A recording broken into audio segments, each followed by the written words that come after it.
Hi guys. Sorry there's not been much juicy crack of late. I've been feeling a bit sorry for myself. I've been feeling a bit low. I've retreated a little bit. Not low as in depressed low, but just I've been feeling low about this vertigo situation. I'm not going to bore you all with it about it because I feel like I've spoken about it a lot over the last few podcasts. But it's really been quite prevalent, and it's a really horrible, distressing condition. And like when I was, before September 2019, since then I haven't had any depressive episodes. I haven't had anything ruling my life. And I feel that this is because I go to bed having done exactly the same things, sleeping in the same bed, taking my same tablets, and I can wake up in the morning and feel, oh, how do I feel? Oh, this is okay. And off the day goes and I'm okay. And I can go to the gym and do all those things. Go to bed that night, having had a good day, wake up in the morning, spinning again. And it's like, for fuck's sake. Anyway, I'm going to go and see an ENT specialist on the 13th. And hopefully we can get to the bottom of this. As I say, I've lived with it for a long time, but it's just sort of changed a bit in the last year. Anyway, that's me. But I feel a little bit perkier today. I've had a good day. I've come in and liver. Lincoln's made me some liver. Me folic acid is a bit low, so I'm really doing me greens and me liver. I mean, I have to say, I'm drinking loads and loads and loads of water. I'm eating really well. On the good days, I'm going to the gym, so I'm doing everything that I possibly can to get myself better. Anyway, I had a great response. I've had a great response generally from all of you, but I had a great response to the podcast I did about my childhood. That was really nice, some of the responses to that. And all of the responses to that were absolutely lovely. And so I've been asked to sort of, you seem to like hearing about bits about my life. And I always assumed I've talked about everything and that there's nothing left to tell, but not everybody's, heard it. And anyway, I think I got up to where I'd gone to drama school when I was 18, and I left home. Sorry if there's a bit of an overlap. I haven't listened to the one today that I did, so I'm not exactly quite sure if I'm going to repeat myself. But you're also used to me repeating myself anyway, and some of you may not have heard that one. But yeah, so when I was 18, I applied to go to drama school, and I was going to be a teacher. That's all I thought I could do. I didn't think beyond that. Oh, I'm good at drama. I'll teach it. And luckily, my dad and my late drama teacher, Terry Cudden, persuaded me to try for drama school. I did. I tried for Mountview. I got the letter saying I'd got in. I didn't believe them. I rang up and said, "Are you sure that you meant me?" I don't know why I did that. I just couldn't believe I got in, and I couldn't believe I didn't have to pass any A levels to get in. So that was really great, but it was terrifying to go to London because, unlike my friends who were going off to uni and poly and teacher training college, most of them were going to halls of residence. And, you got there and you got your room and you were either on your own or you were sharing, but that's where you were going to be. You could make a sort of little home. But with drama school, there was none of that. And I got the Evening Standard. When I think of how I spoil my kids, I suppose, and, if it was Louis, I'd be doing this for him. Oh, God. But I got the Evening Standard, and I used to look through the places to rent and put circles around them and all that, and the classified ads and stuff. And I found this a room share in Muswell Hill. And I went up to see it, and it was a bedsit with a bay window in Queen's Avenue in Muswell Hill. And it was not a massive room, and it had 2 single beds in. And the girl who I was meeting was a girl called June. And I went to see her, and her best friend lived across the hall in another bedsit. And they were best friends. Anyway, they said to me, yes, you've passed the test or whatever. I wasn't naive. I mean, I wasn't streetwise. I used to dress like a suede head with the before I left home, with like the Crombie coat and the stay pressed trousers and either the Jesus sandals in the summer or the brogues, and then like you'd put a hanky in your Crombie pocket and have a Ben Sherman shirt with the pleat down the back. Had to be Ben Sherman. Oh my God, when I think about it, but my mum was going, you're not going out dressed like that. So she wouldn't get me a Crombie. So I had to do the nearest thing to it, which was my black hacking jacket for riding. Put my black hacking jacket on with the stay pressed trousers and the hanky in the pocket. And I just used to, I'm just sitting chatting on my podcast. Oh, now I've just seen Lincoln's face because I didn't tell him I was doing a podcast. Do you know what I did, darling? I knew that I missed last week because of my vertigo and feeling sorry for myself. I know, but I sat down oh, he's joining me now. Right, darling, I was doing a solo podcast because I suddenly thought, I've had so many lovely comments about my podcast and I don't want people to be deprived of juicy crack for too long. No. So because the one was popular, if you remember, that I did about my childhood. Yeah.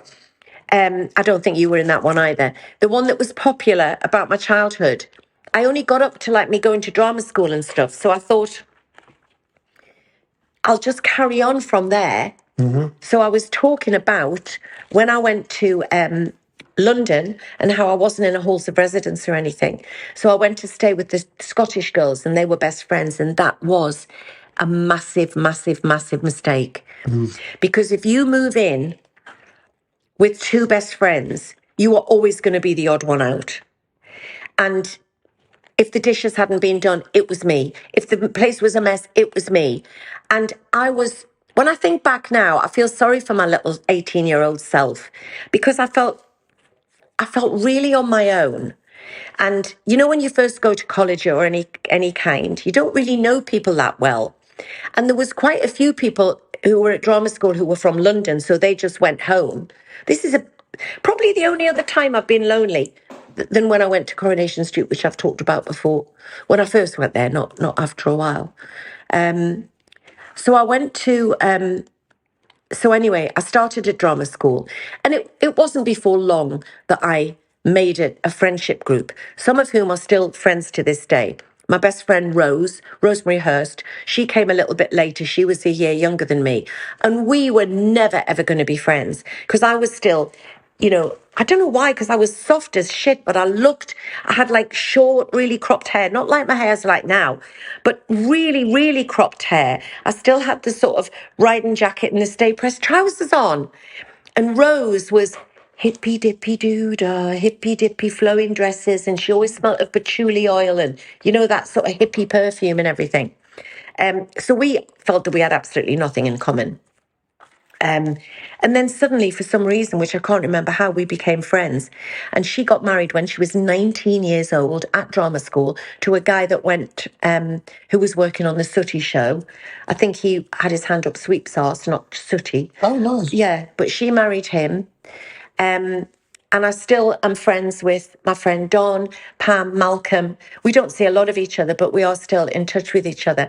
So I started at Mountview, and that was really the beginning of my career. Mountview Theatre School is now a very well-known, very highly acclaimed musical theatre school. It was not remotely a musical theatre school then. I think we used to have one singing lesson every 2 weeks, and we had this couple called Jill and Eva Megiddo, and they would teach us dance. But when I say dance, it was like one lesson a month or something. So it wasn't anything remotely musical theatre. Otherwise, I wouldn't have gone and I wouldn't have got in. I can hold a tune. And I think I am a better singer than I give myself credit for when I really work hard at it. But aren't I, darling?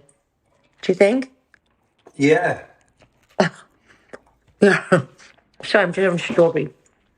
So that was drama school. I loved the first year. I loved it. It was all new. I really loved learning. Second year I hated. I think with any institution, you learn how to take the good and leave the bullshit behind. And in the second year, I thought, oh, hang on a minute, so much of this is bullshit. I hated being a tree. I hated all that stuff of don't stand opposite each other and don't touch your hands, but just feel the waves, feel the vibrations coursing through you. And I thought, oh, fuck off. Bye. That's not, oh, you're not taking part, darling? No, I can't do the trees. Oh, you can't do trees. Okay. Phew, thought that would get rid of him.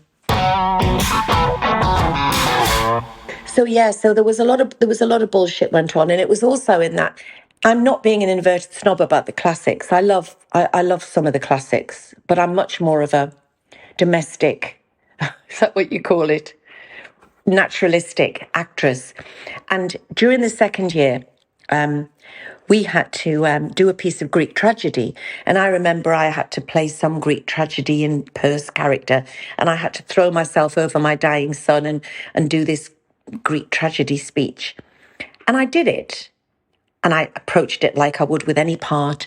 And I threw myself over my dead son's body. I remember I was in a theatre called Gary.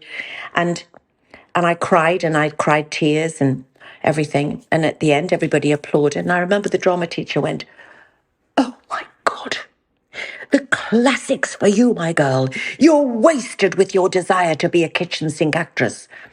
And I thought, oh my God, why are you raving on about the fact that I could do that? To me, if you're a good actor, and I do believe I am, it's one thing that I say with confidence that I do believe I'm a good actress. And I do. I know I've been doing more presenting and stuff, and being on Loose Women. Sometimes the younger people don't forget what I do for a living, but that is what I do, and it's what I'm best at, and it's what I love. But sometimes careers take a turn, and you have to get stuff that fits in with your home life and everything. But the point being is that it wasn't any more difficult for me to do a good performance in a classical piece than it was in a naturalistic piece. But for me, my love has always been the contemporary. I love much more modern day stuff. It doesn't break my heart that I don't do Shakespeare. I'm not somebody that would want to sit around in a rehearsal room for 9 weeks talking about the piece before you even get up and do it. I'm all for, let's do our best with this, but let's get up, move it, say the lines and deliver the performance. And I'm certainly not a method actress.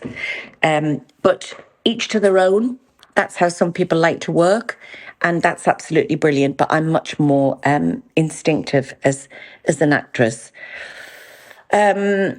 So anyway, so that was me. So the second year I didn't like. I thought about leaving, but I just thought, oh no, I'm so lucky to have this part. And I got a grant, used to get grants then from Durham. I got a grant from Durham County Council to go, with a little bit of a top up from mum and dad. But now, people just can't afford to go to drama school. They can't get the grants. There's no grants given. Their parents don't have the money. My parents wouldn't have had the money to fund me solely through drama school.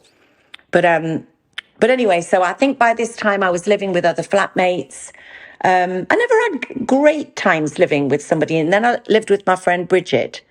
And we lived in a flat near Archway. And in the third year, we also went on a tour to Lake Como in Italy and did some Shakespeare. And we were doing, I think it was Hamlet. Was it Hamlet? But my part was in a different play. Can't remember what that play was. So we would do like a modern and a classic. And my part was in the modern play. So those people who had the lead or the bigger parts in the modern play would just sort of be extras in Hamlet. And I was just one of the women by the grave. And we used to have to do what was called keening. So in the final scene, when Hamlet's dead or whatever, and you're all around the grave going, you have to keen, which is what people did to show their grief. So it was like, only. And I'd always planned a night out for straight after the show. So we'd have these sort of nun-like veils over, and all anybody could see was this complete blue eyeshadow and bright red lips, because I was always getting ready to go out so I could make a sharp exit. And when my friends this night saw that I was fully made up and I actually shouldn't have had any makeup on, everybody started to corpse. And I just remember we were doing the keening, and it was just like, oh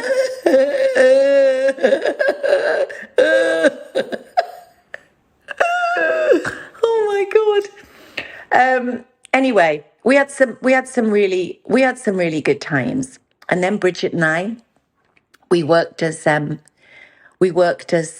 waitresses in a very seedy bar in Soho, to get some money to go to Los Angeles to stay with my godfather. My godfather, who's lived in Beverly Hills for 40 years, who I'm going to do a podcast with, is the writer Ian Frenais.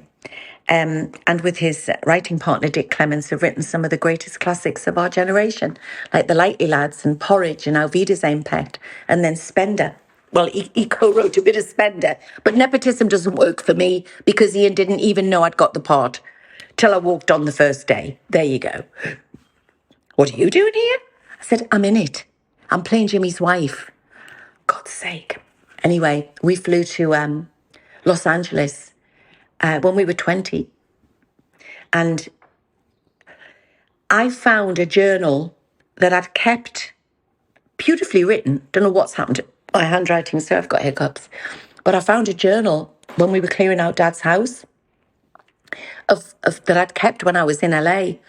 I wish more than anything in the world that I had kept a journal all the time, because I was laughing and crying and in total shock at some of the things that I'd got up to on this trip. I mean, please. And I'd had this thing when I went where my hair had been coloured, and I'd gone to the hairdresser and I said, I want a perm. And they said, we don't really advise a perm because your hair's so sort of porous with the colour.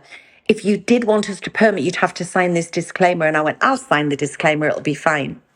Honest to God, my hair dried and just rose up into this gigantic frizz. I can't even tell you what I looked like. And then when I got there, I got this thing where all my sweat glands broke down. So all my skin came out in these lumps.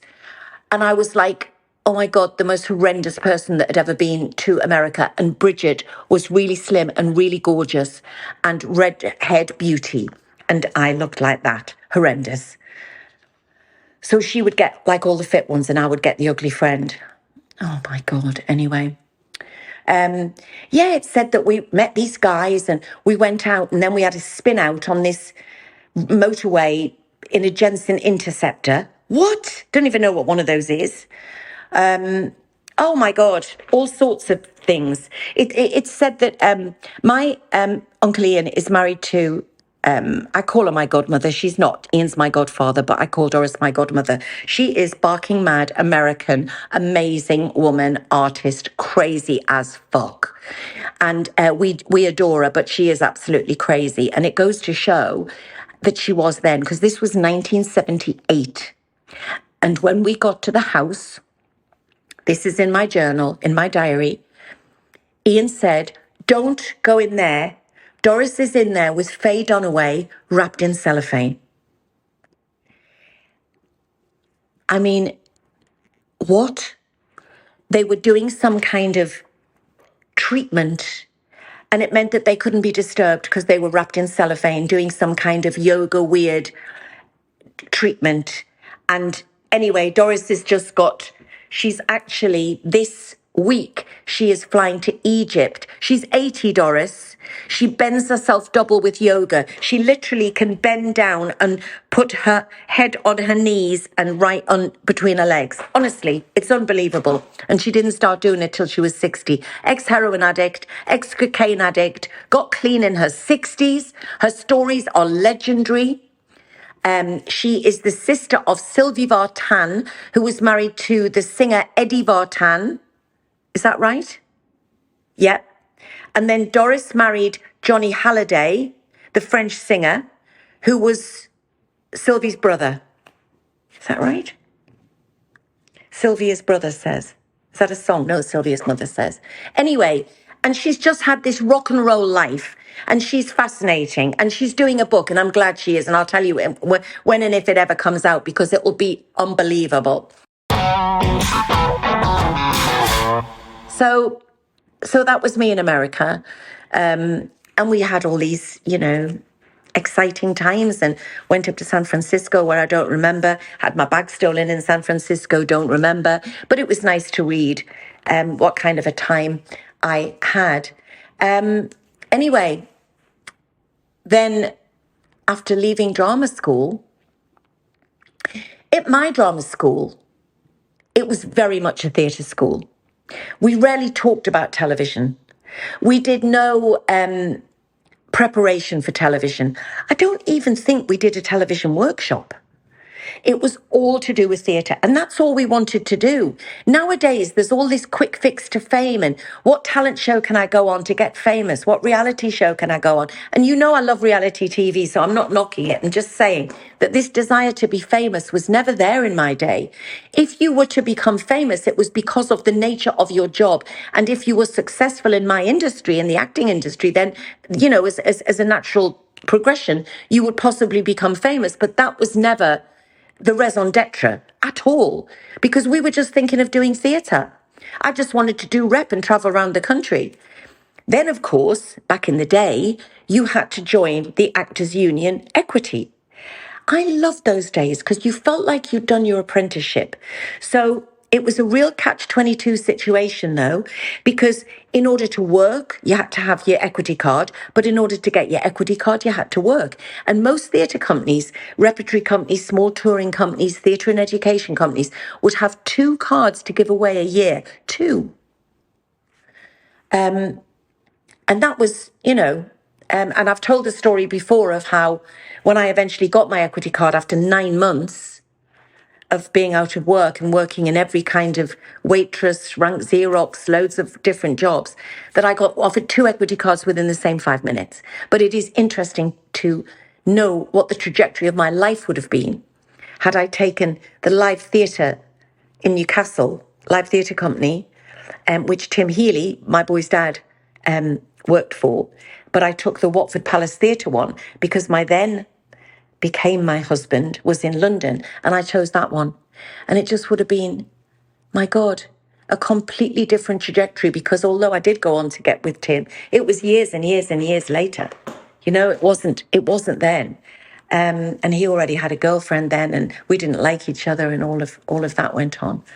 But yeah, so my first job was at Watford Palace Theatre, and I was playing Spirit of the Bells. And there's a little jangle of bells that there's a certain bell that if it's jangled, almost like a wind chime jangle, that I still get a little turnover in my tummy if I hear it, because that used to herald every one of my entrances when I was the fairy spirit or spirit fairy or something. Yeah, Watford Palace Theatre, wow. And then after that, it was just complete ups and downs. I remember getting a tour of There's a Girl in My Soup. And this is a full-length play, 2.5 hours, with 3 characters, but mostly 2. The third character isn't very much. So it was mostly a 2-hander. And the actor in it, called Gary, very good actor. But we rehearsed, and I swear down on this, we rehearsed Monday, Tuesday, Wednesday, Thursday, and we opened on the Friday at Bournemouth Pavilion. We had 4 days. Normally you would have 4 weeks and you still wouldn't feel ready. We had 4 days to rehearse There's a Girl in My Soup. And me and the character of the guy, my character was Mary and his was Robert. He played a sort of chef, one of the first ever sort of TV chefs he played, because this was like 1982 or something. And anyway, he was a really good actor, But when they said these words, Miss Welch, this is your Act One beginner's call, on the Friday night, having had 4 days rehearsal at Bournemouth Pavilion, I nearly shat myself. And it was, actors have this thing called the actor's nightmare, where they have nightmares where they're on stage. They're either naked, or the most common one is that you are being thrust on stage and you have no idea what your lines are. I have that quite regularly when I'm anxious. And it's just horrendous. And you're meant to be in something like a Shakespeare and you have no idea of what to say, and everybody's getting ready backstage. It's horrendous. And that's what I felt like. But anyway, so this actor, Gary, said to me, he said, darling, look, he said, I never dry, right? I never forget my lines. You know, you can trust me 100%. And I went, I know, God, absolutely. And he said, but I just psychologically have to have this little get out clause. If you hear me say, do you want another drink, Marion? That means I've dried. It won't happen, but it's just my little security blanket. And I said, yeah, I get it. We all have those. Absolutely not a problem. So curtain goes up. He's on stage doing his bit. I walk on. He comes over. Marion, let me take your coat. He takes my coat and I sit on this sort of love seat type of thing. And I'm sat on it facing the audience. Bearing in mind, I've just walked in. I've just taken my coat off. I have nothing in my hands. And I hear pause, followed by, do you want another drink, Marion? I didn't have a drink. I didn't have fucking anything, right? We were like 30 seconds into the play. And he said, do you want another drink, Marion? I felt like I wanted the floor to swallow me up. Because when you have just learned to play, you're not even on top of your own stuff, let alone what the other person's supposed to say. And it was probably 15 seconds. But believe you me, when you are on stage and there's a dry, that might as well be 3 hours. Oh my God. Just absolutely horrendous. Anyway, on we went. And we toured the country, and I got rave reviews, and I was playing a Londoner. And I remember when I played Newcastle Theatre Royal, and Phil Penfold was the reviewer, and everybody used to call him Poison Penfold because you dreaded getting a review from Phil Penfold because he could be scathing. And I remember to the day in the Evening Chronicle paper, it said, blah, blah, blah, this was good, he was good, this was good, this was good. But the real delight of the show is Denise Welch's Marion. I hope we see more of this actress. He didn't know I was from Newcastle. He didn't know I was a Geordie and I was doing a London accent. And I just remember that meant so much to me that Poison Phil Penfold had given me a good review, because to get a good review in your hometown is always really nice. Oh, it's kind of making me miss theatre a bit. Thank you so much for listening to the Juicy Crack podcast. I am loving doing it, and I'm loving having my own voice that's only edited by me, or, well, DK. If you're enjoying it, tell your friends, and let's try and grow our Juicy Crack audience so that I can bring you better content every single week. Also, leave a question and I will endeavour to read it out and answer it for you. Thank you. So absolutely. I mean, everything was really, really, really up and down. My first television was one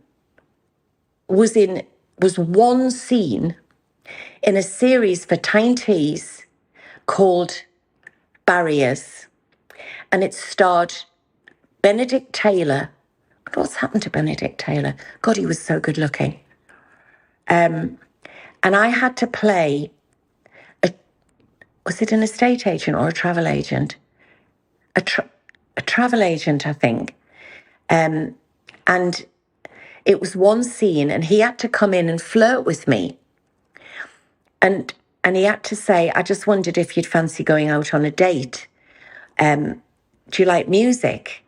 And I had to say, Janet, she was called. And I had to say, yeah, I do like music. I like barbershop. I mean, what? Barbershop? Has anyone ever said that ever in the history of life? I mean, obviously, I'm sure that people do like barbershop, and I think it's a wonderful genre. But I just thought for a 21-year-old girl, that would surely put any guy off to say that. And then, of course, I agreed to go on the date, but then the date never happened because I was only in that one scene. And I remember crying on the way back from it to my mum and dad's house because I had loved it so much. And I was just so jealous of other people who were going to be there every day and had bigger parts and stuff. Fast forward to me being the lead in something in a series or whatever and going, oh my God, we're not doing that again, are we? Oh my God, when are we going home? Oh my God, I'm not working on Sunday, am I? Oh my God. And then I think back to that. But yeah, so that was my first television. What else did I do? Like tiny little scenes of this and that, but nothing of any substance. It was theatre and it was touring, all sorts of plays. My friend, wonderful actress, I don't see her anymore, but she still sends me birthday and Christmas cards, bless her, Richenda Carey, and her saying to me, oh, darling, please tell me you're free for my birthday. You're not going off and doing another tour of Drop Your Knickers and Cry Murder, are you? Because my friend Rose and I were always doing those sort of plays. Rose was always the maid in all fur coat and no knickers, and it was either always had Dora Bryan or Liz Fraser or, oh my God, we used to travel all over to see each other. But I was one of the last people to do weekly rep, and I'm very proud of that. And I've tried to stress that to Louis, that weekly rep was bloody hard, but by God, did it give you it was a real learning curve. It was a real apprenticeship into this tough industry. And you felt you'd earned your badge, especially going back to the equity card. You got, I think it was a a red equity card at first. But you then had to build up 42 weeks of work in the theatre before you got your full equity card. So when you got that blue full equity card through the post, it was like, Mamma mia, I've got a full equity card. I've really worked for this. I've put in the groundwork, and we just don't have that anymore. You don't even have to be an equity member. I am still an equity member, but you don't have to be. I don't think there's anywhere that you have to be an equity member. Obviously, you're slightly more protected if you are, but you don't have to be to get the work. And I think that was something, it made us a bit more of an elite group, that not everybody, everybody had the chance to go into the industry, but you had to try and work for it before you could just saunter up to get an audition in something. So yeah, it was, I kind of miss that kids don't have to do that anymore. So anyway, yes, I was sort of off touring, and I did some wonderful shows up at Newcastle Playhouse. It was always lovely to go back home because my family and my friends were always very, very proud of me. Nobody else really from my friendship group or anybody like that had become an actress, so they were all doing their things in different worlds, and that was my world. And my parents got such a kick out of it. I mean, my dad was just a frustrated thespian, as all of you know. So yeah, so all of the 80s I was doing theatre, and then 1982, I saw an audition, because most auditions, we would get the stage newspaper every week, and you just used to go straight to the back page and look at the auditions. And I can't remember if that's where I got that audition. It probably was, but it said it was for a show called Yakety Yak. And I didn't make the connection that it was Yakety Yak, Don't Talk Back, the Lieber and Stoller song. So I applied and I got an audition. They said I had to learn a song. I thought, oh my God, I'm not a singer. Anyway, I had to learn this song. It was, what was it? Fools fall in love. I can't even think. Fools fall in love in a hurry. Do much too soon. God, I can remember the tune. Do. Just call out one silly moon. Oh my goodness, that's come back to me anyway. Sorry about singing, but anyway. Yeah, and when I got there, I had not associated it with being the 50s. But I was wearing a yellow mohair jumper that my mum had knit me. She loved a bit of knitting. Yellow. Can you put the lights on? You're singing? Yeah. Why? Because I just thought that the listeners deserved a little bit of a tune. What, have you run out of things to say, so you're actually singing? Sometimes I sing my thoughts, darling. It's what I do on Juicy Crack. Oh. It's Juicy Crack the musical. Right. It's what I'm doing. And then anyway, darling, I'm losing my track. So I had a yellow mohair jumper on that my mum had knitted. And I had blue jeans on and a blue denim jacket and my long blonde hair in a high ponytail. So I looked like a 1950s girl. And lo and behold, it was for a 1950s musical. And if I'd known, I probably wouldn't have worn that outfit because I thought it was too cringy and corny. But I did. And I had to sing the song. And when I got there, they said, you know, this starts in 2 weeks, don't you? I said, no. They said, and you'd have 9 days to rehearse and we open at the Astoria Theatre. I nearly froze. I'd never done a musical. I was about 24. And what had happened was it had been on as a fringe production at the Half Moon Theatre in London, and one of the girls had left or been fired, or there'd been something had gone on which I never got to the bottom of. And she was a fantastic performer as well, but she came out of it for whatever reason. And I got the phone call to say, "You've got the part. You've got 9 days to rehearse this musical." And I just thought, oh my God, I was absolutely speechless because I knew that there'd been lots of people there who were great singers, and I'd heard people singing at the audition, and I was really quite small, and this is how things have changed.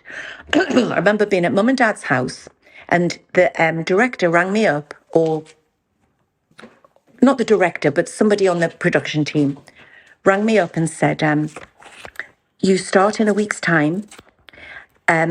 And could you lose half a stone?" Can you believe they would say that? And there was now of me anyway. And Someone would say it to me.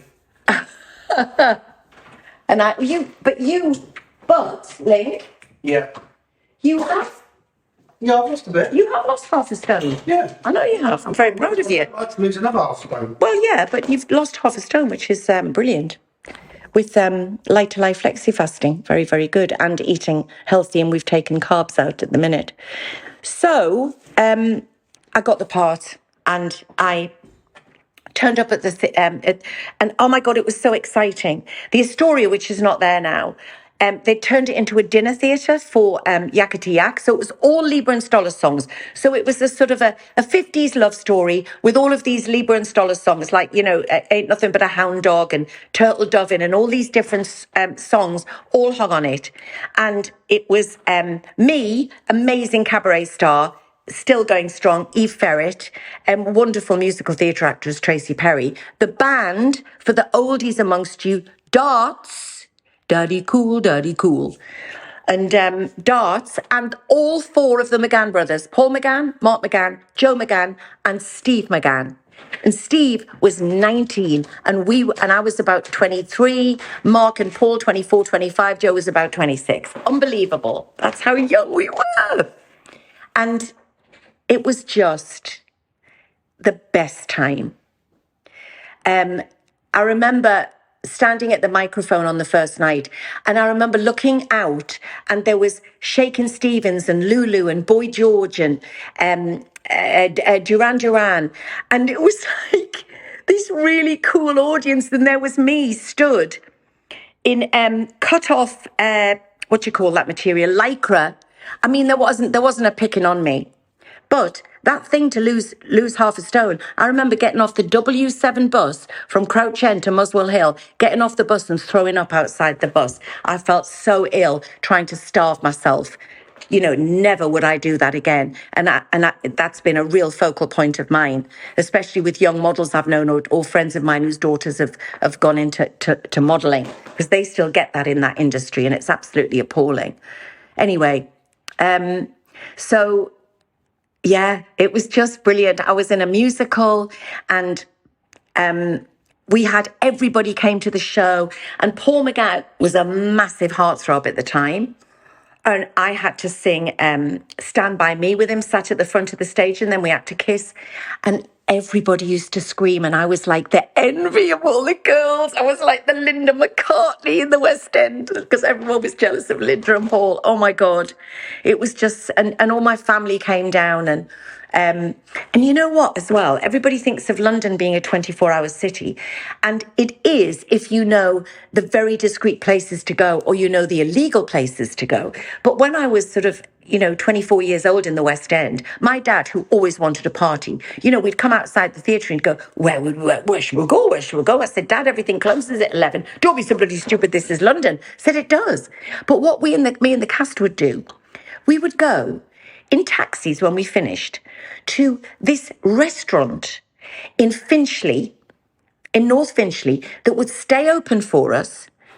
Or maybe it stayed open anyway, I don't know. And you would go and you would have tea in inverted commas, and they would serve you red wine in a teapot. And you would sit there having tea in case the police came, but actually you were having red wine. We would then finish then, and we would go, ironically, because Lincoln was running it when I met him. We used to go to Stringfellows. Stringfellows then wasn't a gentleman's club. It wasn't a lap dancing club. It was just a disco. And but you used to get a thing called West End membership. And so while you were in the West End, you could go to Stringfellows. So we used to do that. And then at the time, I'd had a breakup with my then boyfriend, who then became my husband.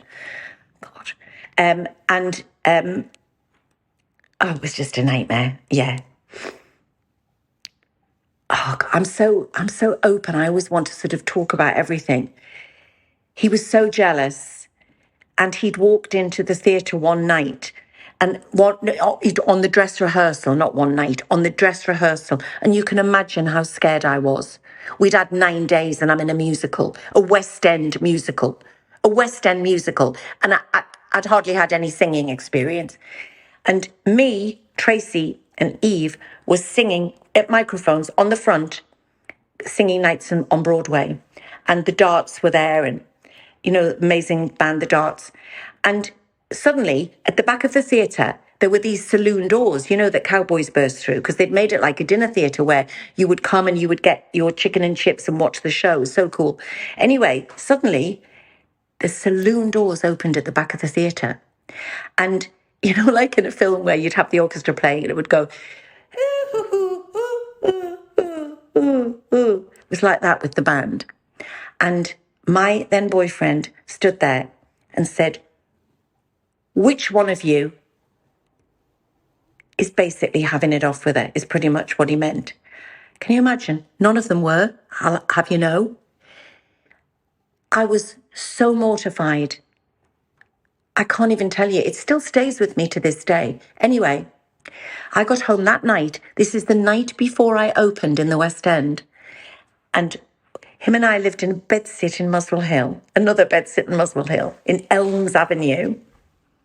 And all my clothes were outside the window. Clothes, stuff, all on the floor, on the street, outside, night before I opened. Brilliant, eh? Anyway, I moved out. And I went to stay with my friend Don. And my sister Debbie, she was then 21.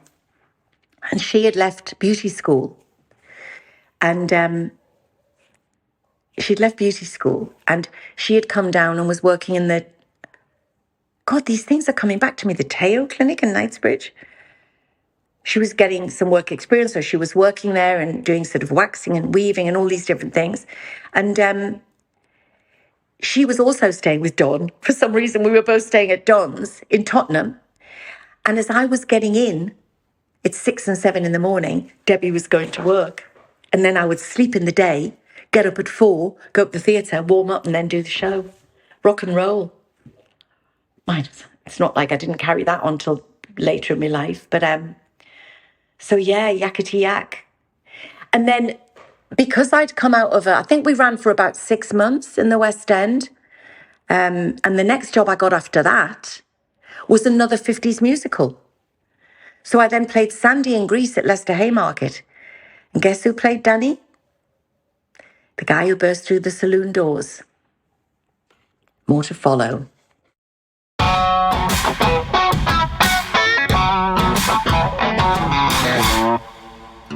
So guys, if there's anything that you've ever heard me talking about that you'd like to hear more of, or indeed anything you can suggest that me, DK and Lincoln can bring to the table, contact me on denisewelchpod@gmail.com. And indeed, if you've got any questions, ask away. We'd love to hear from you.